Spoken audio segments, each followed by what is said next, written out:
اعوذ باللہ من الشیطان الرجیم بسم اللہ الرحمن الرحیم رب اشرح لی صدری ویسر لی امری واحلل عقدۃ من لسانی یفقہوا قولی۔ اللہ کے راستے میں نکلنے کے آداب اور اعمال۔ رسول اللہ صلی اللہ علیہ وسلم سے خطاب ہے کہ اے نبی، یہ اللہ تعالیٰ کی بڑی مہربانی ہے کہ آپ ان کے حق میں نرم دل واقع ہوئے، اور اگر کہیں آپ تندخو اور سخت دل ہوتے تو یہ لوگ کبھی کے آپ کے پاس سے منتشر ہو چکے ہوتے۔ سو اب آپ ان کو معاف کر دیجئے اور ان کے لیے اللہ سے بخشش طلب کیجئے اور ان سے اہم کاموں میں مشورہ کرتے رہا کیجئے۔ پھر جب آپ کسی چیز کا پختہ ارادہ کر لیں تو اللہ پر بھروسہ کیجئے، بے شک اللہ تعالیٰ توکل کرنے والوں کو محبوب رکھتا ہے۔ سورہ آل عمران آیت نمبر 159۔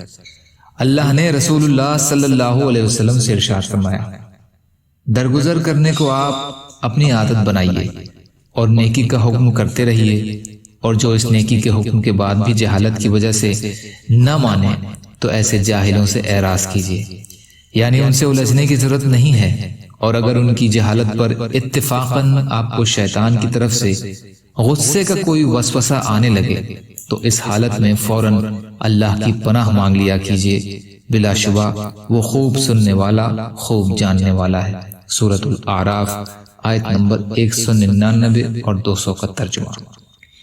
اللہ نے اپنے رسول صلی اللہ علیہ وسلم سے فرمایا، اور یہ لوگ جو تکلیف دہ باتیں کرتے ہیں اور آپ ان پر صبر کیجئے اور خوش اسلوبی کے ساتھ ان سے علیحدہ ہو جائیے، یعنی نہ تو شکایت کیجئے اور نہ ہی انتقام کی فکر کیجئے۔ سورہ مزمل آیت نمبر 10۔ یا اللہ ہم سب کو کہنے سننے سے زیادہ عمل کی توفیق عطا فرما۔ یا اللہ جو مظلوم ہیں، پریشان حال ہیں، بیمار ہیں، قرض میں ہیں، بے روزگار ہیں، محتاج ہیں، ان کی مدد فرما۔ یا اللہ ہم سب کو اپنی استطاعت کے بقدر اپنا حق ادا کرنے والا بنا۔ یا اللہ صبر کرنے والا، شکر کرنے والا، اچھی طرح عبادت کرنے والا بنا۔ یا اللہ اپنے حلال میں سے دیجیے، اپنے حرام سے بچائیے۔ یا اللہ اپنے غیر سے بے نیاز کر دیجیے۔